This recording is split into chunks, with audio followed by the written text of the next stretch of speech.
Welcome to Learn English Through History. I am very glad you are here today. Before we begin our journey, take a slow, deep breath. Let your shoulders drop, relax your mind, and listen to the quiet voices of the past. Look around your world today and think about the things you see every week. On your way through a city, you pass government buildings with tall stone columns. On television, you watch runners cross the finish line in international sports tournaments. In a hospital, doctors take an oath to care for the sick and protect human life. In a quiet library, you open a book and read scientific terms like biology or geography. During an election, citizens drop paper ballots into boxes to choose their leaders. These things feel modern and familiar to us. They are a regular part of daily life. But where did these ideas really come from? Who decided that ordinary citizens should help make the laws? Who built the very first stone theaters where actors wore masks to tell dramatic stories? And who looked up at the sun and the stars, using only a simple wooden stick to measure the size of the whole Earth? To find the answers, we must travel back more than 2,500 years across the bright blue waters of the Mediterranean Sea. The Mediterranean Sea is a large body of water that connects southern Europe, northern Africa, and western Asia. Along these rocky coastlines, sunlight fell across white stone houses, and olive trees grew over dry, sunny hills. Wooden ships with tall cloth sails rested in busy harbors. The air smelled of salt water, fresh bread, and wild herbs drying in the sun. This was the home of ancient Greek civilization.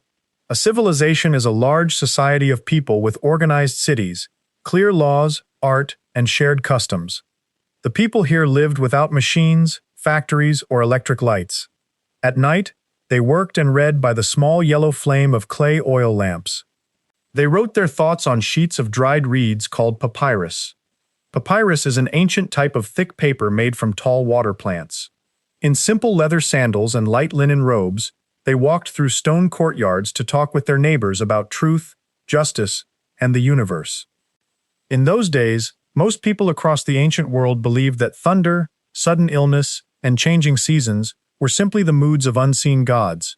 But in these coastal towns, thinkers began asking different questions. They stopped asking which god was angry and started asking how nature worked through physical evidence, numbers, and steady rules. That shift in thinking changed human history. It laid the foundation for science, philosophy, mathematics, and fair laws. It left a lasting treasure for all of us, a rich legacy. A legacy is a collection of valuable ideas, inventions, and achievements passed down from the past to the future. How did a few rocky towns build the foundation of our modern world? Let us step into a busy city square in ancient Athens, where ordinary people gathered to test a bold new experiment. The year was 508 BCE. In the city of Athens, a leader named Cleisthenes introduced a radical reform. A reform is a positive change made to a system or law to make it fairer for everyone. Before that moment, kings, wealthy nobles, and tyrants held all the power. A tyrant is a ruler who takes complete control of a government by force and rules without limits. When a tyrant made an unfair rule, everyone had to obey. When a king decided to start a war, farmers and craftsmen had to fight, whether they agreed or not. Cleisthenes proposed something new. He called it demokratia. In Greek, demos means the people, and kratos means power. Today, we know this word as democracy. Democracy is a system of government where political power belongs directly to the people. Every few weeks, thousands of ordinary men walked up a rocky hill near the city center called the Pnyx. They sat together under the open sky in a large gathering known as the assembly. In the assembly, people did not elect politicians to make choices for them. They practiced direct democracy. Every citizen had the right to walk up to the stone platform and speak his mind. A citizen is an official member of a community who holds full legal rights and duties. When it was time to vote, citizens raised their right hands. Officials moved through the crowd, carefully counting each hand. If the majority voted yes, the proposal became law. If the majority voted no, the idea was rejected. Wealthy landowners and humble shoemakers had the exact same vote. They called this principle isonomia, which means total equality before the law. The Athenians also reshaped how they resolved disputes and handled crimes. In earlier times, a single powerful judge decided who was guilty. This was risky, because a wealthy person could easily bribe a single corrupt official to win a case. To prevent this, Athens created large citizen courts. Instead of relying on one judge, they brought together hundreds of everyday people to form a jury. A jury is a group of ordinary citizens who listen to the facts during a trial and decide whether someone is innocent or guilty. A standard jury often had 200 members, and major trials could have more than 500. These jurors were chosen by lottery every morning. Because so many people were picked by pure chance, no one could buy them off or threaten them before a trial started. During the proceedings, each juror held small bronze tokens or smooth stones. When the speeches ended, they dropped their tokens into clay jars to cast their votes in secret. One jar meant guilty, and the other meant innocent. The idea that citizens should govern themselves and judge their own laws was revolutionary. It protected individual freedom and gave ordinary people a direct voice in their community. Today, when you vote in an election or see a jury in a modern courtroom, you are using tools created on that rocky hill in Athens. Yet building a fair society required more than just good laws. The Greeks also wanted to understand human nature, moral choices, and the physical world around them. For generations, when thunder shook the hills, people believed an angry god was throwing lightning from the clouds. When summer droughts destroyed their crops, families assumed a deity was punishing their village. Myths and legends explained the world through magic and spirits. But by the 5th century BCE, a new curiosity took root in Greece. Instead of blaming invisible gods for every storm or illness, a few thinkers began asking, what if the natural world follows its own steady, discoverable rules? They called this search philosophy. The word philosophy comes from Greek roots meaning the love of wisdom. Philosophy is the careful study of basic truths about life, knowledge, and right and wrong. Among the most famous of these thinkers was Socrates, who lived in Athens from about 470 to 399 BCE. Socrates did not wear fine robes, and he owned very little. He spent his days walking barefoot through the crowded outdoor markets, talking with blacksmiths, soldiers, and students. Socrates never gave long lectures. Instead, he stopped people and asked simple, honest questions. He would ask, what makes an action good? Or, what is real justice? When someone gave a quick answer, Socrates followed up with another question, and then another. Through this dialogue, people realized that their initial assumptions were often incomplete or mistaken. This method of inquiry became known as the Socratic method. A method is an orderly, step-by-step way of doing something or finding the truth. Socrates believed that by asking disciplined questions, people could clear away false beliefs and find genuine wisdom. Among Socrates' followers was a young man named Plato. After Socrates died, Plato wanted to build a quiet place where scholars could gather every day to study mathematics, law, and government. Around 387 BCE, Plato founded a school just outside Athens called the Academy. An academy is an institution dedicated to higher learning and serious research. Plato preserved his teachings through dialogues. A dialogue is a written conversation between two or more people discussing different viewpoints. The academy lasted for centuries and became an early model for modern universities. Years later, a brilliant young student named Aristotle arrived at Plato's academy. Aristotle studied there for 20 years, but his real interest lay in the physical world. He walked through fields and along shores, collecting shells, plants, and small animals. He opened bird eggs day after day to watch how chicks developed inside the shell. Aristotle began organizing everything he observed. To classify means to sort things into groups based on their shared features. By recording detailed notes on hundreds of living species, he laid the groundwork for the scientific method and the study of biology. These thinkers proved that reason and observation could reveal how life worked.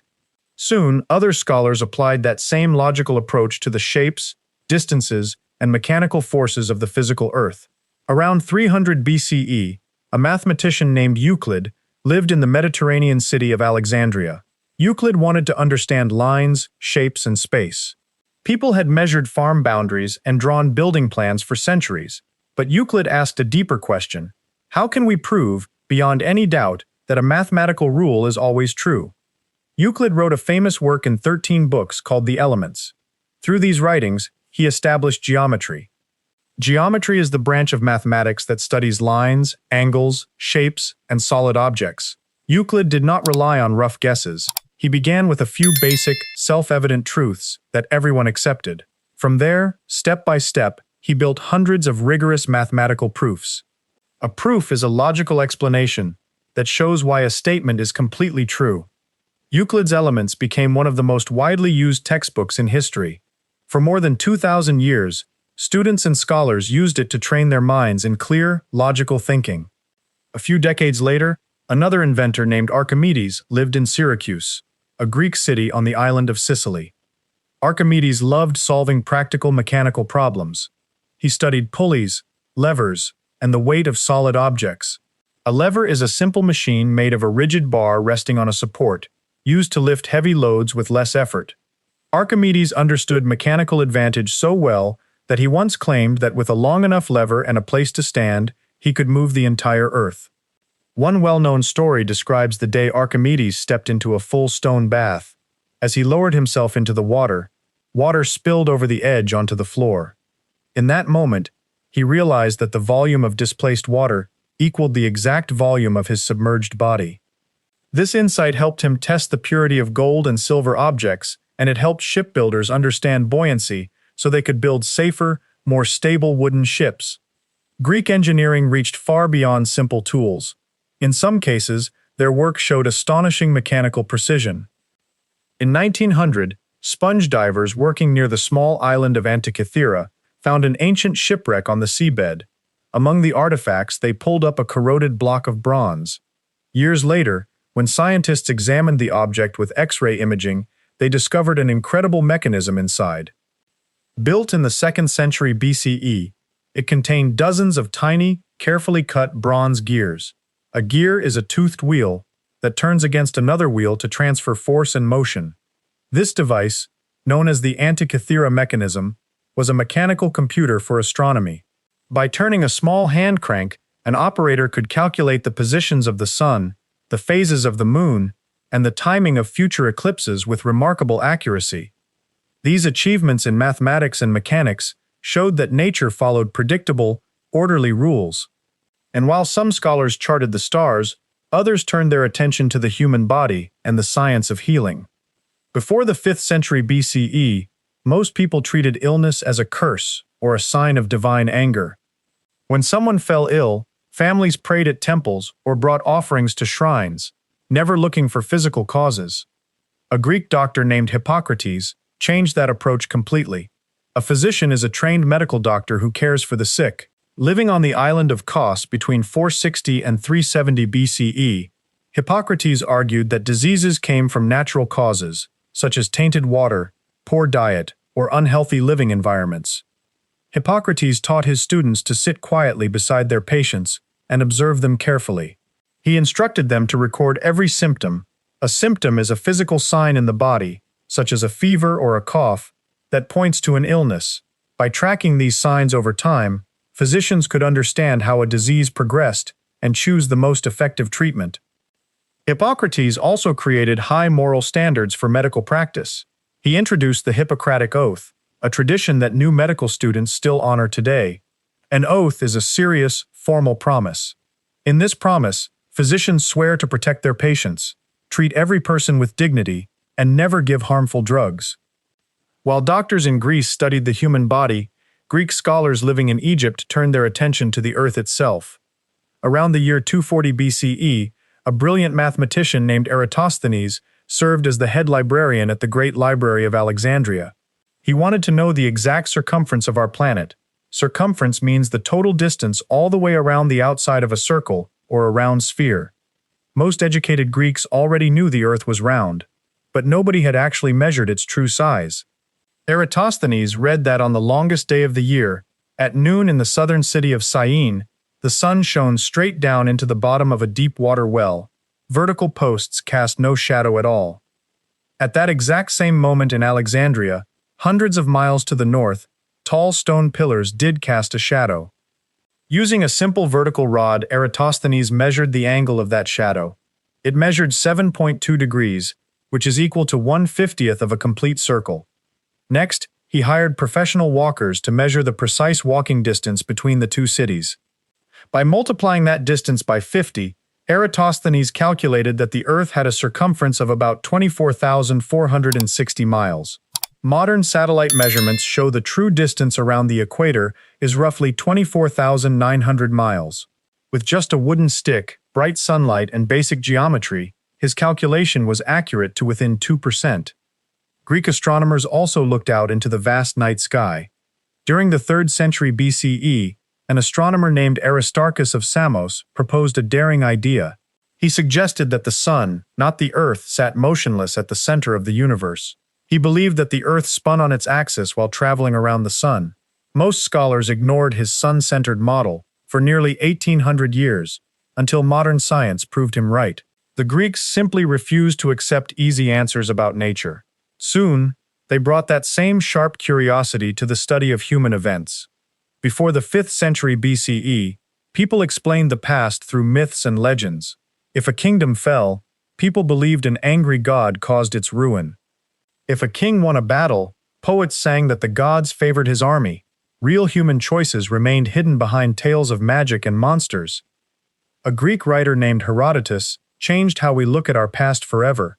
Born around 484 BCE, Herodotus traveled widely across the ancient world. He visited bustling river markets in Egypt, dusty trade routes in Persia, and sunlit ports across the Mediterranean Sea. Herodotus did not just repeat old stories. Instead, he asked direct questions. He spoke with aging soldiers, local priests, and ordinary travelers who had lived through major events. He compared their answers with care. When two people gave different versions of a story, he wrote down both accounts and let the reader decide what to believe. Herodotus called his work Historia. In ancient Greek, Historia means inquiry or investigation. An inquiry is a careful search to find the true facts about something. Today, this single Greek word gives us our English word history. Herodotus finished his famous book The Histories around 430 BCE. In it, he recorded the great wars between the Greek city-states and the Persian Empire. For the first time on record, real human decisions, political rivalries, and cultural differences explained why wars happened. A few decades later, another Athenian thinker, named Thucydides, pushed this factual method even further. Thucydides served as a general during the long and brutal Peloponnesian War. This war lasted from 431 to 404 BCE. It pitted the democratic navy of Athens against the fierce army of Sparta. Thucydides had no interest in myths, divine omens, or entertaining gossip. He wanted to understand the raw mechanics of human nature and political power. He gathered accurate dates, verified official speeches, and interviewed eyewitnesses from both sides of the conflict. An eyewitness is a person who sees an event happen with their own eyes.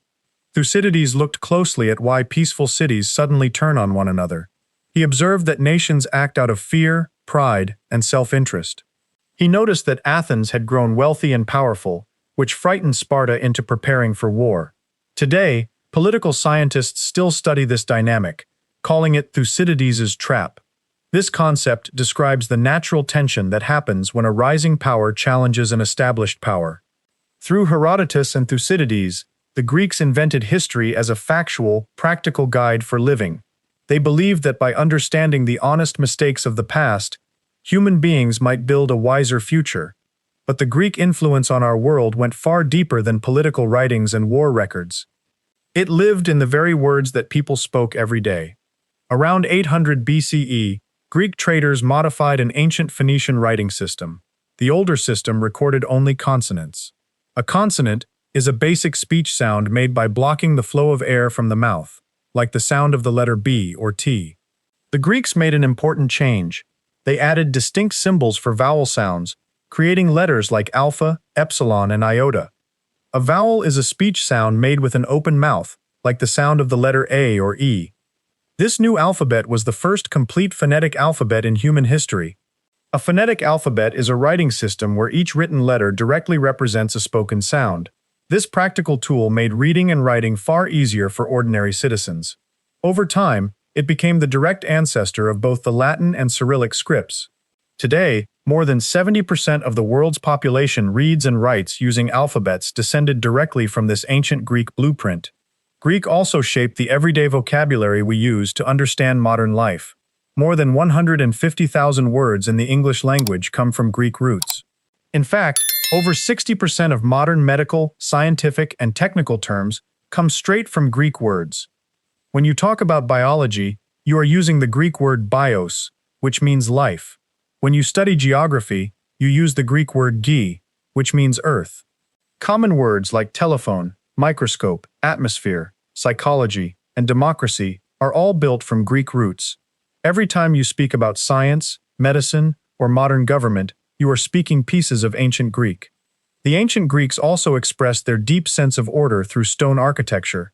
If you walk past a government building, a bank, a university library, or a courthouse in almost any modern city, you will see Greek design. Look at the United States Supreme Court in Washington, D.C. It features tall marble columns and a balanced triangular roof. A column is a tall, sturdy stone pillar that holds up the weight of a roof or upper floor. The Greeks developed three famous architectural styles, known as classical orders. The first was the Doric style, which was simple, sturdy, and heavy. The second was the Ionic style, which was thinner and decorated with elegant scrolls at the top. The third was the Corinthian style, which was highly decorative and carved with stone leaves. The Greeks believed that buildings should reflect harmony, symmetry, and balance. They believed that beautiful public spaces inspired citizens to live orderly and dignified lives. Along with their language and architecture, the Greeks invented dramatic theater. In 5th century BCE Athens, thousands of citizens gathered in large open-air theaters, carved directly into hillsides. These curved stone arenas carried an actor's voice clearly across dozens of rows without any modern microphones. In these theaters, Greek writers established the two main storytelling styles that still shape modern books, plays, and films: tragedy and comedy. A tragedy is a serious drama that explores deep human suffering, difficult moral choices, and painful consequences. Great playwrights like Sophocles and Euripides wrote tragedies that encouraged audiences to feel empathy and reflect on justice. Meanwhile, comedic writers like Aristophanes wrote lively plays that used humor and satire to poke fun at corrupt politicians and foolish social habits. A satire is a creative work that uses humor and exaggeration to show the flaws of powerful people. Through dramatic theater, the Greeks created a public space where an entire society could examine its values, fears, and hopes together. Yet, public life in Greece was not only about intellectual debates, grand stone temples, and evening plays. It was also about celebrating physical discipline, honor, and international peace through athletic competition. In the year 776 BCE, people from all across the Greek world began traveling to a quiet green valley named Olympia. They came every 4 years to honor their traditions and witness the greatest athletes of their time. For the ancient Greeks, athletics was not just a game or a hobby, it was connected to a core ideal called arete. Arete is a Greek concept that combines physical strength, moral courage, and personal excellence. A person who possessed arete showed that hard daily practice could lift the human spirit to its highest potential. Before the games could begin, Greek leaders faced a very serious challenge. Greek city-states frequently fought against each other for land and political power. Cities like Sparta, Athens, and Thebes were often bitter enemies. How could young men travel across dangerous territories to compete in peace? To solve this problem, the Greeks created a sacred custom called the Olympic Truce. A truce is an official agreement between enemies to stop fighting for a set period. Several months before the competition, official messengers wearing crowns made of olive leaves traveled across the Mediterranean to announce the start of the peace. As soon as these messengers arrived, all wars stopped immediately. Soldiers laid down their weapons, kings paused their battles, and guarded border roads opened freely. Anyone traveling to Olympia was protected under the law. For over 1,000 years, this tradition held strong. The ancient Olympic Games took place every 4 years for 293 consecutive cycles. In fact, this 4-year cycle became known as an Olympiad. An Olympiad was not only an athletic cycle, but also the official calendar that Greek cities used to measure time and record major historical events. At Olympia, athletes competed in running races, jumping, wrestling, and chariot racing. They did not compete for money, silver, or gold. The only prize for the champion was a simple wreath made from the green leaves of a sacred olive tree. Yet, winning that simple wreath brought timeless honor to the athlete and his hometown. Crowds cheered for their heroes, and poets wrote songs about their speed, strength, and endurance. Although the ancient games ended in the year 393 CE, their powerful spirit never completely disappeared. In 1896, an educator named Pierre de Coubertin helped revive the Olympic Games in the historic city of Athens. That first modern competition brought together 241 athletes from 14 nations. Today, that small gathering has grown into the largest peaceful event on Earth, uniting more than 10,500 athletes from over 200 nations. The ancient Greeks showed humanity that divided nations could meet on a field of competition rather than a field of battle. They proved that clear rules, fair play, and mutual respect could turn rivals into peaceful neighbors. Most importantly, they taught the world that true excellence is never an accident. It is the result of patient training, steady effort, and a deep commitment to improve every single day. When you look at the world around you today, the ancient past is never truly far away. When you vote in an election, walk past a public library with tall stone columns, visit a caring doctor, or solve a simple geometry puzzle, you are walking in footsteps first made thousands of years ago on the sunny shores of the Mediterranean Sea. The ideas of ancient Greece did not disappear when their classical cities faded. Instead, those bold thoughts survived wars, outlived mighty empires, and crossed wide oceans to shape modern civilization.